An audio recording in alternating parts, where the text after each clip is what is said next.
नमस्कार दोस्तों, मेरा नाम भव्य मंगला है। मैं IATF क्वालिफाइड डॉक्टर हूँ। मेरा टोटल एक्सपीरियंस 32 साल से ज़्यादा का है। एक और बेहतरीन वीडियो में लेके आया हूँ और आज मैं आपसे बात करने वाला हूँ MSA के एक बहुत ही इंटरेस्टिंग टॉपिक के बारे में। वो है NDC, number of distinct categories.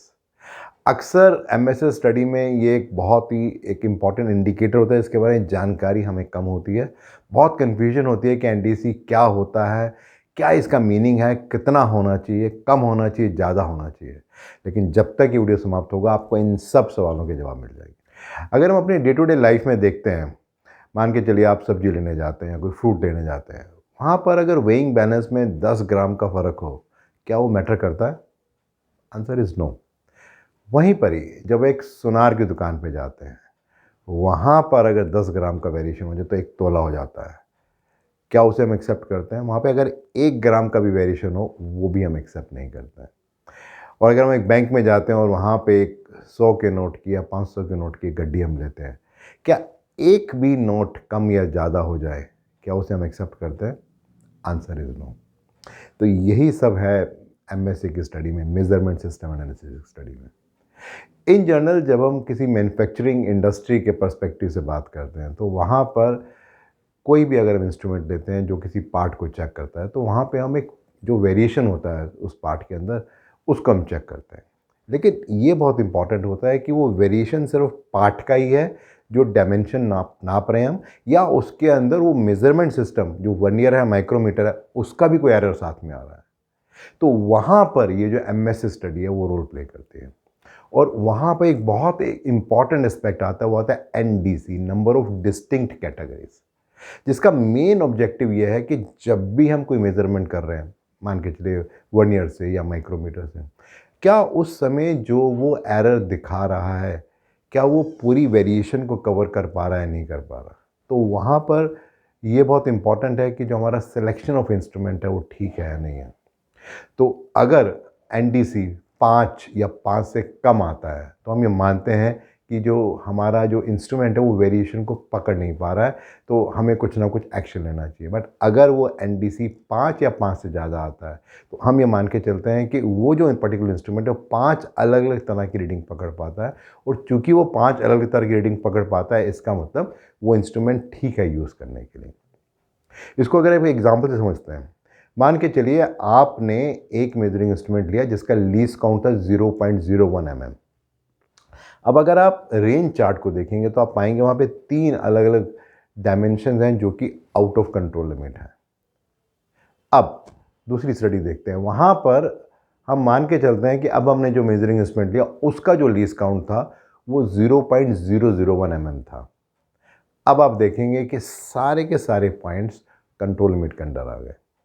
और उसका एक ही कारण है, वो कारण ये है कि जो हमारा मेजरिंग इंस्ट्रूमेंट था, जब उसका लीस्ट काउंट हमने 0.01 से 0.001 किया, तो उसने ज़्यादा अच्छे ढंग से सारी डायमेंशंस को ठीक से देखा।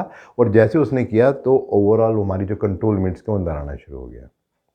तो ये समझना बहुत ज़रूरी है कि जब भी हम कोई इंस्ट्रूमेंट को सिलेक्ट करते हैं, तो उसका कोई क्राइटेरिया होता है, उसका कोई कॉन्टेक्स्ट होता है कि किस पर्पस के लिए हम कहाँ यूज़ कर रहे हैं, और उसके बेसिस पे हमें डिसाइड करना है कि ये इंस्ट्रूमेंट हमारा सही है या नहीं है।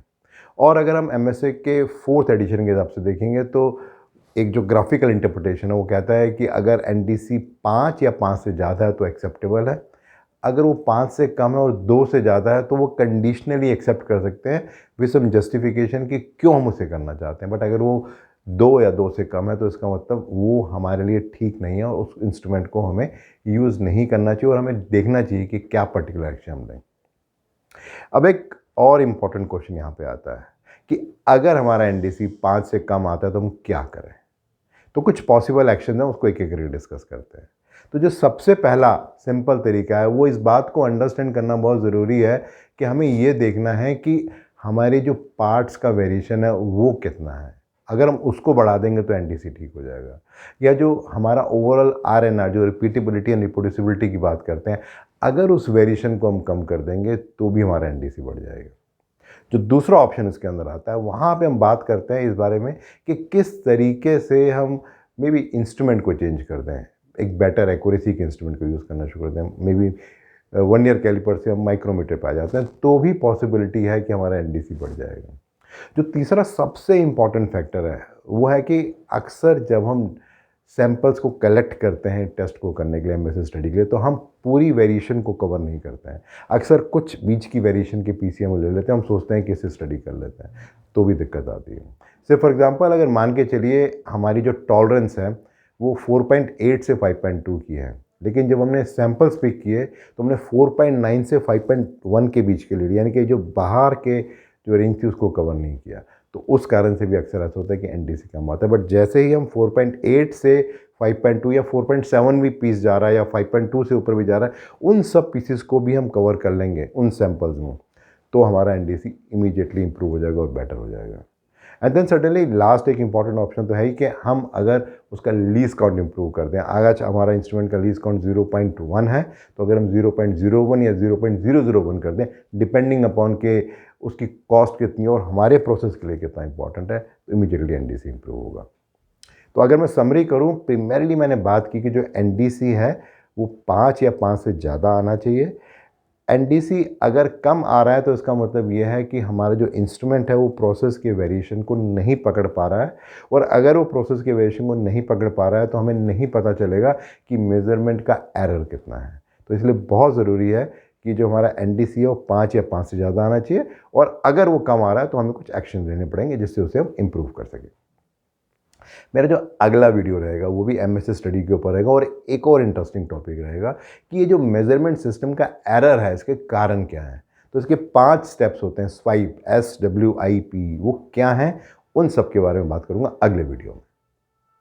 रेगुलरली बहुत सारे फीडबैक मिल रहे हैं, हेल्प कर रहे हैं अंडरस्टैंड करने के लिए आपकी क्या एक्सपेक्टेशन, तो प्लीज़ उसको आप कंटिन्यू कीजिए।